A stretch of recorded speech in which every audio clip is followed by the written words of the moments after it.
పూర్వం అమిత్తై కుమారుడైన యోనా అనే ఒక వ్యక్తి ఉండేవాడు. ఒకరోజు దేవుడు ఆయనతో మాట్లాడి, యోనా, నువ్వు లేచి నినెవే అనే ఆ పెద్ద పట్టణానికి వెళ్ళు. అక్కడి ప్రజలు చేస్తున్న చెడు పనులు నా దృష్టికి వచ్చాయి, కాబట్టి వారిని హెచ్చరించు అని చెప్పారు. కాని యోనాకు దేవుడి మాట వినడం అస్సలు ఇష్టం లేదు. ఆయనకు దూరంగా ఎక్కడికైనా వెళ్ళిపోవాలని నిశ్చయించుకున్నాడు. అందుకే నినెవేకు వెళ్లకుండా దానికి పూర్తి వ్యతిరేక దిశలో ఉన్న యుప్పే అనే రేవుకు చేరుకున్నాడు. అక్కడ తర్షీషు అనే ఊరికి వెడుతున్న ఒక ఓడను చూసి ప్రయాణానికి కావాల్సిన డబ్బులు కట్టి దేవుడికి కనపడకుండా పారిపోవాలని ఆ ఓడలోకి ఎక్కాడు. యోనా ఓడలో వెళుతుండగా దేవుడు సముద్రం మీద పెద్ద గాలిని పుట్టించాడు. దానివల్ల సముద్రంలో భయంకరమైన తుఫాను వచ్చింది. ఓడ ముక్కలైపోతుందేమో అన్నంతగా అలలు ఎగిసిపడ్డాయి.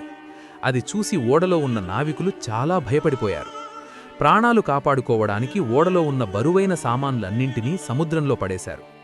ఎవరికి తోచిన దేవుళ్లను వారు ప్రార్థించడం మొదలుపెట్టారు. కాని యోనా మాత్రం ఇవేమీ పట్టనట్టు ఓడ లోపల ఒక మూలన పడుకుని గాఢ నిద్రలో ఉన్నాడు. అప్పుడు ఓడ నాయకుడు యోనా దగ్గరకు వచ్చి, ఏంటి నాయనా, ఇంత ఆపద ముంచుకొస్తుంటే ఇలా నిద్రపోతున్నావు?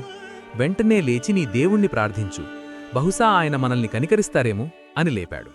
ఆ తర్వాత నావికులు తమలో తాము మాట్లాడుకుంటూ, అసలు ఈ కష్టం మనకు ఎవరివల్ల వచ్చిందో తెలుసుకోవడానికి చీట్లు వేద్దాం అనుకున్నారు. వారు చీట్లు వేయగా అది సరిగ్గా యోనా మీద పడింది. అప్పుడు వాళ్లంతా యోనాను చుట్టుముట్టి, నువ్వు ఎవరు, ఎక్కడినుంచి వస్తున్నావు, నీ ఊరేది, ఈ గండం మాకెందుకు వచ్చింది అని అడిగారు. యోనా వారితో, నేను హెబ్రీయుడను, సముద్రాన్ని భూమిని సృష్టించిన ఆకాశమందలి దేవునికి నేను భయపడేవాడిని అని చెప్పాడు. అంతేకాకుండా తను దేవుడి మాట వినకుండా పారిపోతున్న సంగతి కూడా వారికి వివరించాడు. అది వినువారు ఇంకా భయపడిపోయి, ఎంత పనిచేశావు అని ఆందోళనపడ్డారు. సముద్రం మరింత ఉధృతంగా మారుతుండటంతో, మమ్మల్ని కాపాడటానికి మేము నీకు ఏం చెయ్యాలి అని వాళ్లు యోనాను అడిగారు. అప్పుడు యోనా, నన్ను ఎత్తి సముద్రంలో పడేయండి, అప్పుడీ తుఫాను ఆగిపోతుంది. నా వల్లే మీకు ఈ కష్టం వచ్చిందని నాకు తెలుసు అని చెప్పాడు. మొదట నావికులు యోనాను నీళ్లలో పడేయటానికి ఇష్టపడలేదు. ఓడను ఎలాగైనా గట్టుకు చేర్చాలని గట్టిగా ప్రయత్నించారు. కాని సముద్రం మరింత ఉధృతంగా మారి వారి వల్ల కాలేదు. అప్పుడు వాళ్లు దేవునికి మొరపెట్టుకుంటూ, అయ్యా, ఈయనను చంపినందుకు మాకు శిక్ష వేయవద్దు, మా మీద పాపం మోపవద్దు అని వేడుకున్నారు. ఆ తర్వాత వాళ్లు యోనాను ఎత్తి సముద్రంలో పడేశారు. విచిత్రంగా యోనాను నీళ్లలో పడేయగానే అంతవరకు అల్లకల్లోలంగా ఉన్న సముద్రం ఒక్కసారిగా నిశ్శబ్దమైపోయింది. ఆ అద్భుతాన్ని చూసి నావికులు దేవుని శక్తికి ఎంతో భయపడ్డారు. వారు దేవునికి బలులర్పించి మొక్కుబడులు చెల్లించారు. అటు సముద్రంలో పడ్డ యోనాను మింగడానికి దేవుడొక పెద్ద చేపను పంపాడు. ఆ చేప యోనాను మింగేసింది. యోనా ఆ చేప కడుపులో 3 పగళ్లు 3 రాత్రులు ప్రాణాలతో ఉన్నాడు. ఆ పెద్ద చేప యోనాను మింగేసిన తరువాత ఆయన ఆ చేప కడుపులో ఉండి తన దేవుడికి మనసారా మొరపెట్టుకున్నాడు. చీకటిగా ఉన్న ఆ లోతైన చోటు నుండి యోనా ఎంతో వేదనతో దేవుడిని వేడుకుంటూ ఇలా అనుకున్నాడు, నేను ఎంతో కష్టంలో ఉండి దేవుడిని పిలిచాను. ఆయన నా మాట విన్నాడు. చావుకు దగ్గరగా ఉన్న ఆ భయంకరమైన చోటు నుండి నేను పెట్టిన కేకలు ఆయన చెంతకు చేరాయి. దేవుడా, నువ్వే నన్ను సముద్రం అగాధంలోకి విసిరివేశావు. ఆ నీటి ప్రవాహం నన్ను చుట్టుముట్టింది. నీ పెద్ద పెద్ద అలలు నామీద నుంచి వెళ్ళిపోయాయి. నీ కళ్ల ముందు నుంచి నన్ను పక్కకు నెట్టేసినట్లు అనిపించినా మళ్లీ నీ పవిత్రమైన ఆలయం వైపు చూడాలని ఆశపడుతున్నాను. సముద్రపు నీరు యోనాను ముంచెత్తింది. ఆయన ప్రాణం పోయే స్థితికి చేరుకుంది. సముద్రపు నాచు ఆయన తలకి చుట్టుకుపోయింది. కొండల అడుగుభాగం వరకు ఆయన దిగిపోయాడు. భూమి తలుపులు తనను ఎప్పటికీ బంధించేస్తాయని ఆయన అనుకున్నాడు. కాని అటువంటి వినాశనం నుండి కూడా దేవుడు ఆయన ప్రాణాన్ని కాపాడి పైకి తీసుకువచ్చాడు. తన ప్రాణం విసిగిపోయిన సమయంలో యోనా దేవుడిని తలుచుకున్నాడు. ఆయన చేసిన ప్రార్థన దేవుడి పవిత్ర నివాసానికి చేరింది. వ్యర్థమైన విగ్రహాలను నమ్ముకునేవారు తమకు దక్కాల్సిన దేవుని కృపను కోల్పోతారని యోనా గ్రహించాడు. అందుకే ఆయన, నేను మాత్రం ఎంతో కృతజ్ఞతతో నీకు బలులర్పిస్తాను, నేను చేసుకున్న మొక్కుబడులు తీర్చుకుంటాను. రక్షణ అనేది కేవలం దేవుడి వల్లే సాధ్యం అని నిశ్చయించుకున్నాడు. యోనా మనసు మారి అలా ప్రార్థించగానే దేవుడు ఆ చేపకు ఆజ్ఞ ఇచ్చారు. వెంటనే ఆ పెద్ద చేప యోనాను సురక్షితంగా ఒడ్డున ఉన్న పొడినేల మీద కక్కివేసింది. చేప కడుపులో నుండి బయటపడిన తరువాత దేవుడు రెండోసారి యోనాతో మాట్లాడాడు.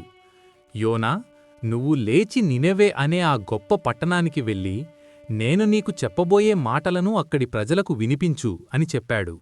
ఈసారి యోనా దేవుని మాటకు ఎదురు చెప్పకుండా వెంటనే లేచి నినెవే పట్టణానికి బయలుదేరాడు.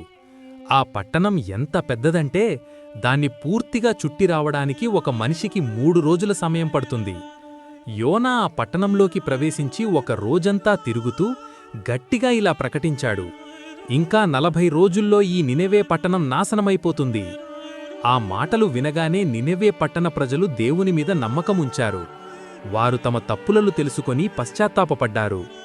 గొప్పవారు మొదలుకొని సామాన్యుల వరకు అందరూ ఉపవాసముండి విచారానికి గుర్తుగా గోనెపట్టలు కట్టుకున్నారు.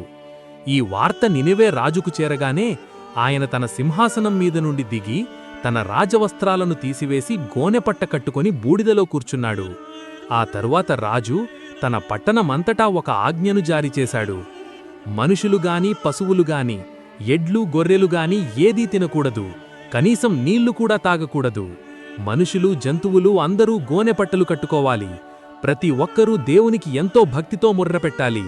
తాము చేస్తున్న చెడ్డ పనులను, అలవాటుగా చేస్తున్న హింసను అందరూ వదిలిపెట్టాలి. మనమిలా మారడం చూసి దేవుడు మనమీద జాలిపడి తన కోపాన్ని తగ్గించుకుంటారేమో, అప్పుడు మనం నాశనం కాకుండా బతుకుతాము అని చాటించాడు. ఆ పట్టణ ప్రజలు తమ చెడు మార్గాలను వదిలివేసి నిజాయితీగా మారడం దేవుడు గమనించారు. వారి పశ్చాత్తాపాన్ని చూసి దేవుడు వారిమీద కనికరం చూపాడు. ఆ పట్టణాన్ని నాశనం చేస్తానని తాను చెప్పిన శిక్షను అమలు చేయకుండా వారిని క్షమించి వదిలివేశాడు. నినెవే ప్రజలను దేవుడు క్షమించడం చూసి యోనాకు అస్సలు నచ్చలేదు. ఆయనకు చాలా కోపం వచ్చింది. ఆయన దేవునితో వాదిస్తూ, దేవుడా, నేను నా దేశంలో ఉన్నప్పుడే ఇదే జరుగుతుందని అనుకున్నాను. అందుకే నేను నీ మాట వినకుండా పారిపోవాలని చూశాను. నువ్వు ఎంతో దయగలిగిన వాడవని, జాలి చూపిస్తావని, త్వరగా కోపపడవని, ప్రేమగలవాడవని నాకు తెలుసు. ప్రజలు తమ తప్పులు తెలుసుకుంటే నువ్వు వారిని శిక్షించకుండా మనసు మార్చుకుంటావని నాకు ముందే తెలుసు. ఇక నాకు ఈ బతుకు వద్దు, బతకడం కంటే చావడమే మేలు, నన్ను చంపేయ్ అని ఎంతో ఆవేదనతో ప్రార్థించాడు. దేవుడు మాత్రం ప్రశాంతంగా, నువ్వు ఇలా కోపపడటం సరైనదేనా అని ఆయనను అడిగాడు. యోనా ఆ పట్టణం వదిలి బయటకు వెళ్ళి తూర్పు వైపున ఒకచోట కూర్చున్నాడు. అక్కడ తనకు తానుగా ఒక చిన్న పాక వేసుకుని ఆ పట్టణానికి ఏం జరుగుతుందో చూడాలని ఆ నీడలో వేచి ఉన్నాడు. యోనాకు ఎండ తగలకుండా ఆయన విచారాన్ని పోగొట్టడానికి దేవుడు ఒక సొరమొక్కను అక్కడ వేగంగా పెరిగేలా చేశారు. ఆ మొక్క పెద్ద ఆకులతో యోనాకు మంచి నీడను ఇచ్చింది. ఆ మొక్కను చూసి యోనా ఎంతో సంతోషపడ్డాడు. కాని మరుసటి రోజు తెల్లవారుజామున దేవుడు ఒక పురుగును పంపాడు. ఆ పురుగు ఆ మొక్కను కొట్టేయడంతో అది ఎండిపోయింది. సూర్యుడు ఉదయించగానే దేవుడు తూర్పు నుండి వేడిగాలిని పంపాడు. ఎండ దెబ్బకు యోనా తల తిరిగిపోయి నీరసించిపోయాడు. మళ్లీ ఆయన ఎంతో విసుగుతో బతకడం కంటే చావడమే మేలు అని అనుకున్నాడు.